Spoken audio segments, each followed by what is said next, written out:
ಸ್ವಪಕ್ಷೀಯರ ವಿರುದ್ಧವೇ ಸಿದ್ದು ಬ್ರಹ್ಮಾಸ್ತ್ರ. ಕರ್ನಾಟಕದ ಮುಖ್ಯಮಂತ್ರಿ ಸಿದ್ದರಾಮಯ್ಯನವರು ಈಗ ತಾನೇ ಅಂದ್ರೆ ಜನವರಿ ತಿಂಗಳಲ್ಲೇ ತಾವು ದೇವರಾಜ ಅರಸರ ದಾಖಲೆ ಮುರಿದ ಸಂಭ್ರಮಾಚರಣೆ ಮಾಡ್ಕೊಂಡಿದ್ರು. ಅವರ ಅಭಿಮಾನಿ ಬೆಂಬಲಿಗರು, ಕುಲಬಾಂಧವರು ಮತ್ತು ಅವರ ಆಸ್ಥಾನದ ಸ್ವಘೋಷಿತ ಪ್ರಗತಿಪರ ಬುದ್ಧಿಜೀವಿಗಳೆಲ್ಲ ಜಾಹೀರಾತುಗಳ ಮೂಲಕ ಸಿದ್ದರಾಮಯ್ಯನವರ ರಾಜಕೀಯ ಬದುಕನ್ನ ಕೊಂಡಾಡಿದ್ರು. ಮುಖ್ಯಮಂತ್ರಿಯಾಗಿ, ವಿರೋಧ ಪಕ್ಷದ ನಾಯಕನಾಗಿ, ಕಾಂಗ್ರೆಸ್ ಪಕ್ಷದ ಪ್ರಶ್ನಾತೀತ ಸಾರಥಿಯಾಗಿ ಅವರ ಕೊಡುಗೆಗಳನ್ನೆಲ್ಲ ಅವರು ಸ್ಮರಿಸ್ಕೊಂಡಿದ್ರು. ಇಷ್ಟೆಲ್ಲ ಆದ ನಂತರವೂ ಕೂಡ ದಿಢೀರ್ನ ಕಳೆದ ವಾರಾಂತ್ಯದಲ್ಲಿ ಸಿದ್ದರಾಮಯ್ಯನವರು ತಮ್ಮ ಮನದಾಳದ ಆಕ್ರೋಶಕ್ಕೆ ಅಕ್ಷರ ರೂಪ ಕೊಟ್ಟಿದ್ದಾರೆ. ತಮ್ಮ ಎಕ್ಸ್ ಖಾತೆಯಲ್ಲಿ ಅವರು ಬಳಸಿರುವ ವಾಕ್ಯಗಳು, ಬರವಣಿಗೆಯಲ್ಲಿ ಹೊರಬಂದಿರುವ ಭಾವನೆಗಳು ಎಲ್ಲವೂ ಕೂಡ ವಿರೋಧ ಪಕ್ಷಗಳಾದ JDS ಮತ್ತು BJPಗಿಂತ ಸ್ವಪಕ್ಷೀಯ ಸಹೋದ್ಯೋಗಿಗಳ ವಿರುದ್ಧವೇ, ಒಂದು ವರ್ಗದ ವಿರುದ್ಧವೇ ಬ್ರಹ್ಮಾಸ್ತ್ರ ಪ್ರಯೋಗದಂತಿದೆ. ಅವರು ಹೇಳಿರೋದಿಷ್ಟೇ, ನಾನು ನನ್ನ 45 ವರ್ಷಗಳ ರಾಜಕೀಯ ಬದುಕಿನುದ್ದಕ್ಕೂ ಕೂಡ ಸಾಮಾಜಿಕ ನ್ಯಾಯಕ್ಕೆ ಬದ್ಧನಾಗಿ ಬಂದಿದ್ದೇನೆ. ಅಧಿಕಾರದಲ್ಲಿ ಇರಲಿ ಇಲ್ಲದೆ ಇರಲಿ, ನಾನು ಯಾವತ್ತೂ ಕೂಡ ಸಮಾಜದ ಹಿಂದುಳಿದ ವರ್ಗಗಳ ಪರವಾಗಿ ನಾನು ಹೋರಾಡ್ತಾ ಬಂದಿದ್ದೇನೆ. ಈ ವಿಚಾರದಲ್ಲಿ ರಾಜಕೀಯ ಇಲ್ಲ.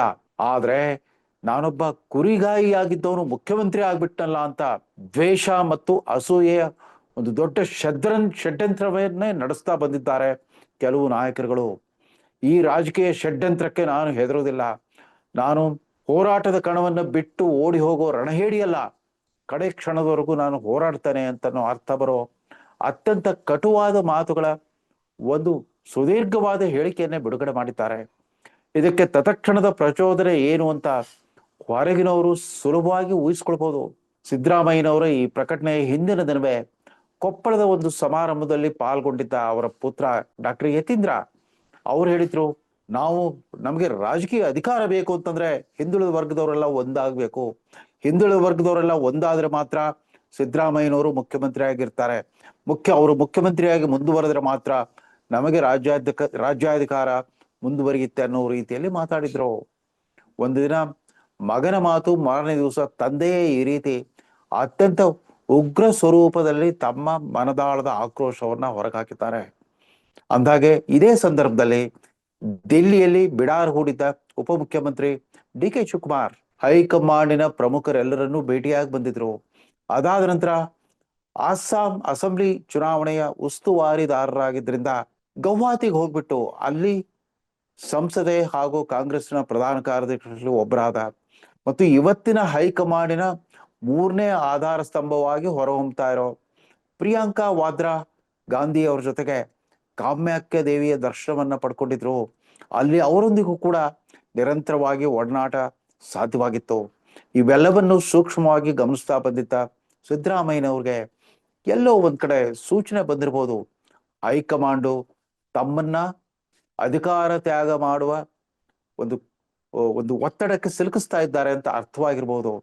ಜೊತೆಗೆ ಇದುವರೆಗೂ ಅವರ ಬಲಗೈ ಬಂಟ್ರಂತೆ ಗುರುತಿಸ್ಕೊಂಡಿದ್ದ PWD ಸಚಿವ ಸತೀಶ್ ಜಾರಕಿಹೊಳಿ ಕೂಡ ಅವರ ಮಾಜಿ ಮಂತ್ರಿ ಸಹೋದ್ಯೋಗಿ KN ರಾಜಣ್ಣ ಅವ್ರ ಜೊತೆಗೆ 12 ಜನ ಜಿಲ್ಲಾಧ್ಯಕ್ಷರು ಮತ್ತು 5 ಶಾಸಕರ ಜೊತೆಗೆ ದಿಲ್ಲಿಗೆ ಹೋಗಿದ್ರು. ಅದಾವುದು ಸರ್ಕಾರಿ ಕಾರ್ಯನಿಮಿತ್ತ ಅಂತ ಹೇಳಿದ್ರು ಕೂಡ ಅವರಲ್ಲಿ ಭೇಟಿಯಾಗಿದ್ದು ಅಖಿಲ ಭಾರತ ಕಾಂಗ್ರೆಸ್ ಅಧ್ಯಕ್ಷ ಮಲ್ಲಿಕಾರ್ಜುನ್ ಖರ್ಗೆ ಅವರನ್ನ. ಮಲ್ಲಿಕಾರ್ಜುನ್ ಖರ್ಗೆ ಅವರ ಬಾಯಲ್ಲೇ ಬಂತಂತೆ, ನಾವು ಈಗಾಗಲೇ ಒಂದು ತೀರ್ಮಾನವನ್ನ ಕೈಗೊಂಡಿದ್ದೇವೆ, ಯೋಚನೆ ಮಾಡಬೇಡಿ, ಆದಷ್ಟು ಜಾಗೃತಿಯಾಗಿ ಅದನ್ನ ಘೋಷಣೆ ಮಾಡ್ತೇವೆ ಅಂತ ಅಂದ್ಬಿಟ್ಟು. ಬಹುಶಃ ಅಲ್ಲೇನೆ ಸಿದ್ದರಾಮಯ್ಯನವ್ರಿಗೆ ಅಂತರಂಗದ ಸೂಚನೆ ಸಿಕ್ಕಿರಬಹುದು. ಹೈಕಮಾಂಡ್ ಈಗಾಗಲೇ ತಮ್ಮನ್ನ ಪದವಿ ತ್ಯಾಗ ಮಾಡುವಂತೆ ಯಾವುದೇ ಕ್ಷಣದಲ್ಲಾದ್ರೂ ಕೂಡ ಆದೇಶಿಸಬಹುದು ಅನ್ನೋ ಅನುಮಾನ ಬಂದಿರಬೇಕು. ಅದಕ್ಕೋಸ್ಕರವೇ ಸಿದ್ದರಾಮಯ್ಯನವರು ಇದುವರೆಗೂ ಅದುಮಿಟ್ಟುಕೊಂಡಿದ್ದ ತಮ್ಮ ಮನಸ್ಸಿನ ಭಾವನೆಗಳನ್ನು ಹೊರಗಾಕಿದ್ದಾರೆ. ನಾನು ಉದ್ದಕ್ಕೂ ಕೂಡ ನಾನು ಸಾಗಿ ಬಂದಿರುವ ರಾಜಕೀಯ ಬದುಕು ಒಂದು ಕಲ್ಲು ಮುಳ್ಳುಗಳ ಹಾದಿ. ಅನೇಕ ಜನ ರಾಜಕೀಯ ಮುಖಂಡರುಗಳು ಇವನು ಯಕಶ್ಚಿತ್ ಒಬ್ಬ ಕುರಿಗಾಯಿ ಮುಖ್ಯಮಂತ್ರಿ ಆಗ್ಬಿಟ್ನಲ್ಲ, ಯಾವುದೇ ಅರ್ಥಶಾಸ್ತ್ರದ ಪ್ರಾಥಮಿಕ ಪಾಠ ಗೊತ್ತಿಲ್ಲದೆ ಇದ್ರು ಕೂಡ 16 ಬಜೆಟ್ ಮಂಡಿಸಿದ್ನಲ್ಲ ಅಂತ ಅಸೂಯೆ ಮತ್ತು ದ್ವೇಷವನ್ನ ಪ್ರಕಟಿಸ್ತಾ ಬಂದಿದ್ದಾರೆ. ಅನೇಕ ರೀತಿಯ ಷಡ್ಯಂತ್ರಗಳನ್ನ ಬಳಸಿಬಿಟ್ಟು ನನ್ನನ್ನ ಪದಚ್ಯುತಿಗೊಳಿಸೋ ಪ್ರಯತ್ನ ಮಾಡಿದ್ದಾರೆ. ಇಂಥ ಷಡ್ಯಂತ್ರಗಳಿಗೆ ನಾನು ಹೆದರುವನ್ನಲ್ಲ, ಇತ್ಯಾದಿಯಾಗಿ ಸಿದ್ದರಾಮಯ್ಯನವರ ಈ ಹೇಳಿಕೆ ಕೇವಲ ಅವರ ರಾಜಕೀಯ ಪ್ರತಿಸ್ಪರ್ಧಿಗಳಿಗೆ ಮತ್ತು ಶತ್ರುಗಳಿಗೆ ಮಾತ್ರವಲ್ಲ, ಅವರನ್ನ ಬಹುಕಾಲದಿಂದ ಅವರ ವ್ಯಕ್ತಿತ್ವಕ್ಕಾಗಿ, ಅವರಲ್ಲಿರೋ ಕೆಲವು ವಿಶಿಷ್ಟ ಗುಣಗಳಿಂದ, ನಾಯಕತ್ವದ ಗುಣಗಳಿಂದಾಗಿ ಅವರನ್ನ ಮೆಚ್ಕೊಳ್ತಾ ಬಂದಿದ್ದ ಅವರ ಕಟ್ಟ ಅನುಯಾಯಿಗಳು ಕೂಡ ಮುಜುಗರ ತಂದಿದೆ. 1983ರಲ್ಲಿ ಲೋಕದಳ ಚಿಹ್ನೆಯ ಮೇಲೆ ಮೈಸೂರಿನ ಚಾಮುಂಡೇಶ್ವರಿ ಕ್ಷೇತ್ರದಿಂದ ಮೊದಲ ಬಾರಿಗೆ ಆಯ್ಕೆಯಾಗಿ ಬಂದ ಸಿದ್ದರಾಮಯ್ಯನವರು ಆವತ್ತಿನ ಜನತಾ ಪಕ್ಷದ ಆವರಣವನ್ನ ಸೇರ್ಕೊಂಡ್ರು. ಅಲ್ಲಿ ಕನ್ನಡ ಪ್ರಾಧಿಕಾರದ ಅಧ್ಯಕ್ಷರಾಗಿ ಮೊಟ್ಟ ಮೊದಲ ಬಾರಿಗೆ ಅಧಿಕಾರ ರಾಜಕಾರಣವನ್ನು ಶುರು ಮಾಡಿದ್ರು. ತದನಂತರ ರಾಮಕೃಷ್ಣ ಹೆಗಡೆ ಸರ್ಕಾರದಲ್ಲಿ ಪಶುಸಂಗೋಪನಾ ಸಚಿವರಾಗಿದ್ರು, ಸಾರಿಗೆ ಸಚಿವರಾಗಿದ್ರು. ಅದಾದ ನಂತರ ಮತ್ತೆ 1994ರಲ್ಲಿ ಜನತಾದಳ ಅಧಿಕಾರಕ್ಕೆ ಬಂದಾಗ ದೇವೇಗೌಡರ ಸಚಿವ ಸಂಪುಟದಲ್ಲಿ ಆರ್ಥಿಕ ಸಚಿವರಾಗಿ ಅಧಿಕಾರ ವಹಿಸಿಕೊಂಡವರು ಆಮೇಲೆ ಹಿಂದಿರುಗಿ ನೋಡ್ಲೇ ಇಲ್ಲ. ಮುಂದೆ ತಾವಿದ್ದ ಸರ್ಕಾರ ಅಧಿಕಾರಕ್ಕೆ ಬಂದಾಗ್ಲೆಲ್ಲ ಹಣಕಾಸು ಖಾತೆಯನ್ನ ತಮ್ಮ ಹತ್ರನೇ ಇಟ್ಕೊಳ್ತಾ ಬಂದ್ರು. ಮುಂದೆ JH ಪಟೇಲ್ರ ಸರ್ಕಾರದಲ್ಲಿ ಉಪಮುಖ್ಯಮಂತ್ರಿ ಆದ್ರು.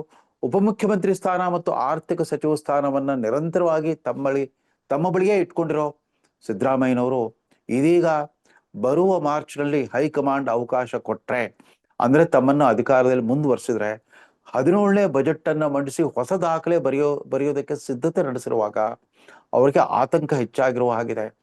ಯಾರು ಕೂಡ ಸಿದ್ದರಾಮಯ್ಯ ಒಬ್ಬ ಕುರುಬ ಜನಾಂಗದವರು ಅನ್ನೋ ಕಾರಣಕ್ಕಾಗಿ ದ್ವೇಷಿಸುವುದನ್ನಾಗ್ಲಿ ಅಥವಾ ಅಸೂಯೆ ಪಡುವುದನ್ನಾಗ್ಲಿ ಸಾಧ್ಯವೇ ಇಲ್ಲ. ಅವರೊಬ್ಬ ಸಮಾಜವಾದಿ ಜಾಯಮಾನದ ಮತ್ತು ನಿಷ್ಠುರವಾದಿ, ಸರಳ, ನೇರವಂತಿಕೆಯ ಒಬ್ಬ ನಾಯಕ ಅನ್ನೋ ಕಾರಣದಿಂದ ಅನೇಕರು ಅವರು ಬುದ್ಧಿಜೀವಿ ವರ್ಗದವರು ಇರ್ಬೋದು, ರಾಜಕೀಯ ವರ್ಗದವರು ಇರ್ಬೋದು, ಪಕ್ಷಾತೀತವಾಗಿ ಸಿದ್ದರಾಮಯ್ಯನಲ್ಲಿರುವ ಸಹಜ ನಾಯಕತ್ವದ ಗುಣಗಳನ್ನು ಗುರುತಿಸಿದ್ರಿಂದಾನೇ ಅವರು ಜನತಾದಳದಲ್ಲಿ ಇದ್ದಾಗ್ಲೂ ಕೂಡ ಪಕ್ಷದ ರಾಜ್ಯಾಧ್ಯಕ್ಷರಾಗಿದ್ರು. ಕಾಂಗ್ರೆಸ್ಗೆ ಬಂದಾಕ್ಷಣವೇ ಕಾಂಗ್ರೆಸ್ ಪಕ್ಷ ಅವ್ರಿಗೆ ಪ್ರತಿಪಕ್ಷ ನಾಯಕತ್ವ ಸ್ಥಾನಕ್ಕೆ ಏರಿಸಿತು. ಅದಾದ ನಂತರ ಕಳೆದ 17 ವರ್ಷಗಳಿಂದ ಸತತವಾಗಿ ಕಾಂಗ್ರೆಸ್ ಶಾಸಕಾಂಗ ಪಕ್ಷದ ನಾಯಕತ್ವವನ್ನು ಅವ್ರು ಬಿಟ್ಕೊಟ್ಟೇ ಇಲ್ಲ. ಚುನಾವಣಾ ಫಲಿತಾಂಶದ ನೈತಿಕ ಹೊಣೆಗಾರಿಕೆಯನ್ನು ಯಾರೂ ಕೂಡ ಅವರ ವಿರುದ್ಧ ಆರೋಪಿಸಿಲ್ಲ. ಅದಕ್ಕೆ ನಿಮ್ಮ ನೇತೃತ್ವದಲ್ಲಿ ನಮ್ಮ ಪಕ್ಷ 2018ರಲ್ಲಿ ಚುನಾವಣೆಯಲ್ಲಿ ಸೋಲು ಅನುಭವಿಸ್ತು. 2019ರ ಲೋಕಸಭಾ ಚುನಾವಣೆಯಲ್ಲಿ ಹೀನಾಯವಾದ ಸೋಲು ಅನುಭವಿಸ್ತು. ಅದಕ್ಕಾಗಿ ನೀವು ನಾಯಕತ್ವ ಬಿಟ್ಕೊಡಿ ಅಂತ ಯಾರು ಕೇಳಲೇ ಇಲ್ಲ. 2023ರ ಗೆಲುವಿಗೂ ಕೂಡ ಅವರೇ ಕಾರಣರಾದ್ರು ಅನ್ನೋ ಕಾರಣಕ್ಕಾಗಿನೇ ಅವ್ರನ್ನ ಮತ್ತೆ ಮುಖ್ಯಮಂತ್ರಿ ಮಾಡಿದ್ರು. ಅಲ್ಲಿಂದನೇ ಶುರುವಾಯಿತು. ಆ ಮುಖ್ಯಮಂತ್ರಿ ಮಾಡೋವಾಗ ಈ ಬಾರಿ ಅವ್ರಿಗೆ ಪ್ರಶ್ನಾತೀತ ನಾಯಕತ್ವ ದೊರಕಲಿಲ್ಲ.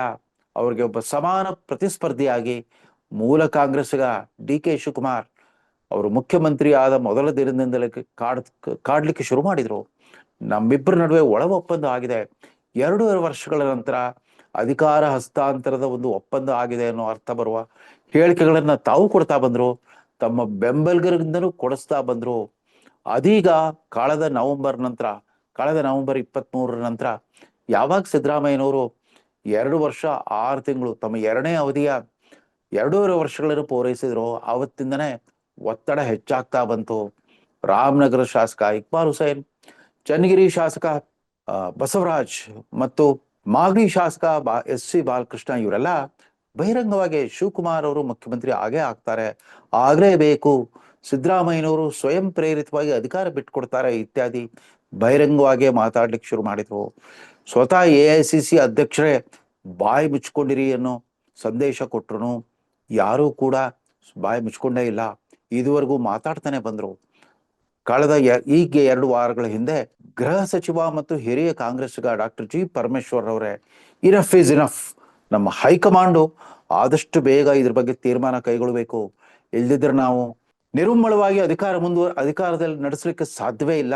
ಜನ ನಮ್ಮಿಂದ ಅನೇಕ ನಿರೀಕ್ಷೆಗಳನ್ನ ಇಟ್ಕೊಂಡಿದ್ದಾರೆ, ಆದ್ರೆ ನಾವು ಜನರಿಗೆ ನ್ಯಾಯ ಕೊಡ್ತಾ ಇಲ್ಲ ಅನ್ನೋ ಅರ್ಥ ಬರುವ ಮಾತುಗಳನ್ನ ಕಟುವಾಗಿ ಹೇಳಿದ್ರು.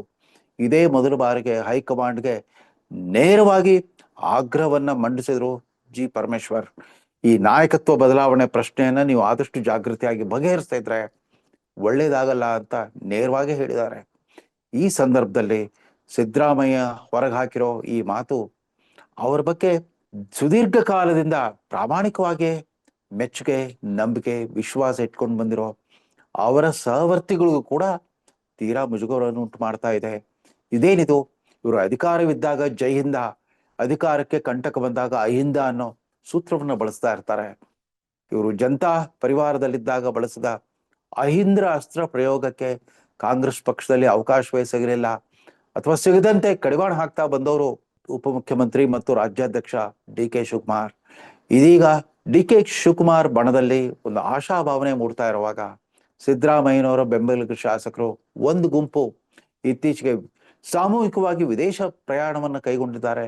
ಮತ್ತೊಂದು ಗುಂಪು ಯಾವುದೋ ರೆಸಾರ್ಟ್ಗೆ ಹೋಗಿ ಸೇರ್ಕೊಳ್ತಾರಂತೆ. ಈ ರೀತಿ ತೆರೆಮರೆಯ ಚಟುವಟಿಕೆಗಳು ಜಾಸ್ತಿ ಆಗ್ತಿದ್ದಂತೆ ಸಿದ್ದರಾಮಯ್ಯನವರಿಗೆ ಎಲ್ಲೋ ತಮ್ಮ ಅಧಿಕಾರಾವಧಿಯ ಅಂತ್ಯದ ಕ್ಷಣಗಣನೆ ಶುರುವಾಗಿದೆ ಅನ್ನೋ ಆತಂಕ ಬಂದಿರಬೇಕು. ಅದಕ್ಕೋಸ್ಕರವೇ ಈ ಮಾತು, ಈ ವೀರಾವೇಶದ ಮಾತುಗಳಿಗೆ ಜಾತಿ ಲೇಪನ ಅನಗತ್ಯವಾಗಿತ್ತು. ಹೌದು, ತಾವು ಸಾಮಾಜಿಕ ನ್ಯಾಯದ ಅಖಂಡ ಪ್ರವರ್ತಕರು ನಿಜ, ಆದರೆ ಜಾತಿ ಮೀಸಲಾತಿಯಿಂದ ಆಚೆ ಬೇರೆ ಯಾವುದೇ ಆಡಳಿತಾತ್ಮಕ ವಿಚಾರಗಳಲ್ಲಾಗ್ಲಿ ರಾಜಕೀಯ ವಿಚಾರಗಳಲ್ಲಾಗ್ಲಿ ಒಂದೇ ಒಂದು ಹೊಸ ಬಗೆಯ ವಿಚಾರಧಾರೆಯನ್ನ ತಾವು ಮಂಡಿಸ್ಲಿಕ್ಕೆ ಸಾಧ್ಯವಾಗಿದೆಯಾ ಅಂತ ಸಿದ್ದರಾಮಯ್ಯನವರು ಎದೆ ಮುಟ್ಟಿ ಹೇಳಬೇಕು. ಈಗಾಗಲೇ ಅವರು ದೇವೇಗೌಡರ ಪರಿವಾರದ ವಿರುದ್ಧ ಕುಟುಂಬವಾದ ಅಂತ ಆರೋಪಿಸಿದ್ರು. ಹೀಗಾಗಿ ಕುಮಾರಸ್ವಾಮಿ ಅವರು ಸ್ವತಃ ಸಿದ್ದರಾಮಯ್ಯನವರು ತಮ್ಮ ಮಗನ್ನ MLA ಮಾಡಿದ್ದನ್ನ ನೆನಪಿಸ್ಬಿಟ್ಟು ತಿರುಗೇಟು ಕೊಟ್ಟರು. ಜಾತೀಯತೆ, ಕುಟುಂಬ ರಾಜಕಾರಣ ಮತ್ತು ಭ್ರಷ್ಟಾಚಾರದ ವಿಚಾರದಲ್ಲಿ ಸ್ವತಃ ಸಿದ್ದರಾಮಯ್ಯನವರೇ ಬರ್ತಾ ಬರ್ತಾ, ಅದು ಈ 2ನೇ ಅವಧಿಯಲ್ಲಿ ತಮ್ಮನ್ನು ಕಾಡಿದ ಕೆಲವು ಹಗರಣಗಳಿಂದಾಗಿ ನೈತಿಕ ಶಕ್ತಿಯನ್ನ ಕಳ್ಕೊಳ್ತಾ ಇದ್ದಾರೆ ಅಂತ ಕಾಣುತ್ತೆ.